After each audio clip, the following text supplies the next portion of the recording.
Throughout this Lenten season, we've been reading selections from the Gospel of Luke, and we've been using those readings from the Gospel of Luke as a way of shaping our morning prayers together.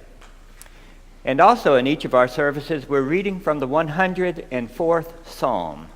It's one of the really beautiful creation stories in the Scriptures, this 104th Psalm. And you may remember that the first week we read those startling words where the psalmist says to God, "You make flame and fire your ministers." And so we put ashes and water on the table as a way of reminding us of the fires and the wildfire disasters that we've experienced here in California. And you may remember last week as Pastor Hayes preached for us, it was all about God setting the boundaries of the oceans so that they may not pass. And we set out this seashell as a way of kind of fixing our mind on the danger to our coastlines by rising sea levels. This week we hear a part of a text that's all about water. Water as a gift from God, and at the same time, water as a challenge for us. So I invite you to listen again to the 104th Psalm, and today we'll read verses 10 through 13. Listen for the word of God. Speaking to God, the psalmist says, "You make springs gush forth in the valleys. They flow between the hills, giving drink to every wild animal. The wild asses quench their thirst. By the streams, the birds of the air have their habitation. They sing among the branches. From your lofty abode, you water the mountains. The earth is satisfied with the fruit of your work." This ends the reading. Thanks be to God. Will you pray with me? God of grace, as we hear this beautiful psalm, and as we continue to remember the story of the feeding of the 5,000, take our hands off of our eyes so we can see, and take our hands away from our ears so that we can hear, and take our hands off of our mouths so that we can proclaim your goodness, and do open our hearts so that we might be transformed. Amen. Last year, Elizabeth Henson Hasty published a book entitled The Problem of Wealth. The Problem of Wealth. And she directed the book to a people living in a culture of affluence. So the first challenge that Elizabeth, or Liz as we call her, engages in this book is the title. Written to a people who are deeply entrenched in a culture of affluence, we've never thought of wealth as being the problem. In fact, our frames of reference are that poverty is the problem, and wealth is this resource from which we can meet the problem, solve the problem. So we look at poverty as the problem, wealth as the gift and the resource that we can use to embattle the problem. And frankly, this is the frame of reference that all of us share. Whether we're from the right, the left, or the middle politically, this is the reference that we all share. Because there are people on one side who will say, yes, poverty is the problem, wealth is the resource, so we should tax more so that we can give that wealth to organizations and agencies that have layers of accountability so that they can most efficiently help solve the problem of poverty. And other people looking at that same reference say, yes, so we should tax less so that each of us can direct our money to those agencies and those organizations that can help the most people solve the problem of poverty. And frankly, whether we're right, left, middle, whether we watch MSNBC or Fox News, wherever we get our news from, wherever our allegiances lie, we all accept the framework that the problem is poverty. Wealth is not the problem, it's the resource from which we can combat the problem. However, wealth is earned, kept, distributed, we all agree on that framework. So last week I saw Liz's husband, Lee, at a conference, and I told him how much I appreciated her book. And he said, yeah, you know, she's getting a lot of pushback for that book. And the weirdest thing is, she's getting pushback from people who haven't even read the book. They've only seen the title. Because when they see the phrase, the problem of wealth, they respond that, but wealth is a gift from God. And they do it with scriptures like the 104th Psalm in mind. So today what I want to do is bring this 104th Psalm, the part of it that we read, and the story of the feeding of the 5,000 that Morgan read for us, into dialogue with each other. But first, I want you to explore with me the political economy of water. I never knew there was such a thing until my first trip to El Salvador. And I learned very quickly that there's a lot about water that I've been taking for granted, and there's a lot more about water that I need to be aware of. It happened right off the bat. When we first got into San Salvador, we had an orientation with an organization that serves there. And what they kept saying over and over again, the first thing we learned was, don't drink the water. Only drink bottled water. And they said, even if you stop at a little roadside cart and buy yourself a can of Fresca, don't ask for ice, because you don't know where that water came from. Don't drink the water, only drink bottled water. They were drilling that into our heads because the last thing they wanted is somebody going home with a stomach problem. And they just kept saying over and over again, drink bottled water. So later that week, I was in the pastoral house of this town where we were staying, and some folks from the outlying communities came in for a visit. And one guy came in, he's clearly parched, and I got a bottle of water and gave it to him. And the same person who had been telling me, don't drink the water, only drink bottled water, came up to me and said, he doesn't need bottled water. Everybody in the community already has parasites. The first thing they taught us, don't drink the water, only drink bottled water. The second thing they taught us, and frankly I find it a little embarrassing to share this with you, but here it is, toilet paper goes in the trash can, not the toilet. Many of you have been to developing countries where this is the case, right? Toilet paper goes in the trash can, not in the toilet, because their sewage system simply can't handle anything other than waste. So we can't put paper in the sewage system, not even that thin little toilet paper. Now, I will tell you that for a group of fairly self-conscious Americans, this was the really hard part. Drinking bottled water was a cinch, but this was, it's just kind of hard to wrap your head around that, and yet it was true, because their water system was incapable of handling even something as thin as toilet paper. So that was the orientation when we first began to see that there's a certain political economy behind water that says from region to region, from place to place, from wealth to poverty, there's a difference in how we approach water. And then we experienced it as well. As we went out to a community, it was up on the top of a mountain, so it took about an hour and a half to go around the mountain and get up there. And every now and then, from the edge of the mountain, you could see what looked like the skeletal bones of an old water system. And in fact, that's what it was. At one point, some ambitious water project started to take water from the city and pump it out to the rural communities. But along the way, the government of El Salvador fell into horrendous debt and abandoned the project. So the first thing that happened was that some people went and scavenged all of the water pumps for all of their tools, and all you have left are every now and then a bunch of PVC pipe along the side of a hill that carry no water whatsoever. When we got to the community, they took us to their water source, as they called it, and there was buried in the ground this phenomenal cistern for gathering rainwater. And honestly, it was about 20 by 20 and about 10 feet deep. So much so that when they took the little manhole cover off the top, we could climb down the ladder inside of it.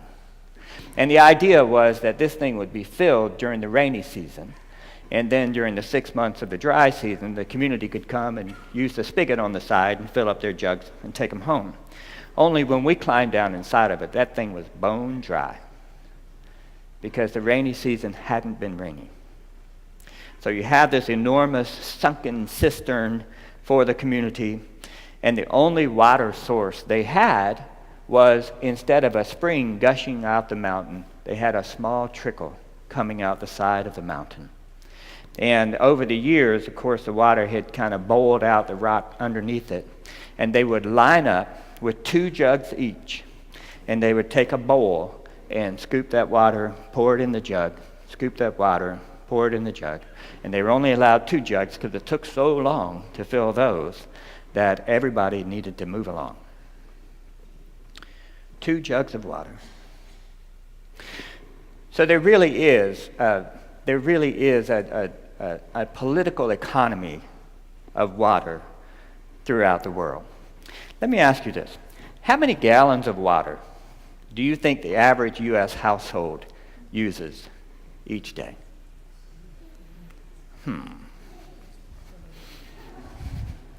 Let's listen to some statistics. Every day, women and girls, it usually falls to them, women and girls spend 200 million hours collecting water.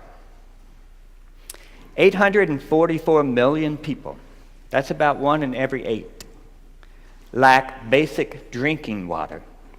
And that's not even filtered drinking water, just basic drinking water. 159 million people depend on surface water to meet their needs. 2 billion people use drinking water from a source that's contaminated with feces. 2.3 billion people lack access to a toilet every day. 12% of the world's people defecate in the open. And every 2 minutes, a child dies from a water-related disease. That would be over 1 million children each year. So there are 2 things I would just invite you to remember. According to the UN statistics, the average African household uses about 5 gallons of water a day. And the average U.S. household uses about 300 gallons of water a day. There is a political economy of water. The second thing I would invite you to remember also is something I'm a little embarrassed to say. It was something that some of us heard at a conference that we attended with Chad Myers a couple years ago, who reminded us, if you ever wonder if you're privileged, just remember this: you defecate in clean water. Clean water. That water in the back of our toilet basin, that's drinkable water. And we flush it. So there really is something behind water that it challenges our notions of what it means to talk about wealth and poverty. It challenges our notions of what it means to talk about abundance as God's gift. So this morning we heard a part of the 104th Psalm where the psalmist just really gives God the glory for water. I don't know if you were tuned in on just how over the top the language was, but you send springs gushing down the mountains. You water the mountains from your lofty abode. Talks about how the wild animals therefore can come and be fed with this water to find their sustenance. Wild asses can quench their thirst. And even the birds of the air benefit because the trees that grow are lush and they're able to live in its branches and have their habitation. Water, water, water. It's the source of life. It's the gift of life. And the 104th Psalm invites us not to close our eyes or our ears to this, but to open our mouths in praise that water is a gift from God. It's beautiful and it's abundant. And it's abundant because it benefits all of God's creatures. That's why the psalmist would take time to name the wild animals, the wild asses, the birds of the air. Because abundance is when God's provision benefits all. Wealth could be when God's provisions are hoarded and only benefit some. Over and against this picture of the psalm, where the world is abundantly blessed with water, we have the story that Morgan read for us from Luke's gospel about the 5,000 men. I wish it said people. Let's just say the 11,000 people, 5,000 of whom happen to be men, are gathered in a place that is described not as a lush valley, but as a desolate place. These people are gathered in this place called a desolate place. And the disciples come to Jesus with a request. And it's a beautiful moment because it seems to be a request that comes out of compassion and concern for the crowd.